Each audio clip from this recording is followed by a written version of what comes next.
Ta-da! This is our snack storage. We got one of those metal spice rack things to go on the back of your door.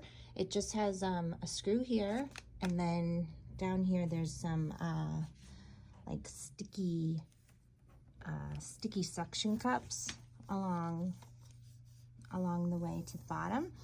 And this works great. My kids just open the door and they grab what they need, and sometimes they'll even close it, but so here we go. Those are our snacks. I know it's more expensive to get the individual bags sometimes, but at the same time I find that bags of chips don't just go stale, especially in the summertime, because a whole bag will like not get closed properly, and then yeah, so, and then the individual ones, the convenience can't be beat, of course.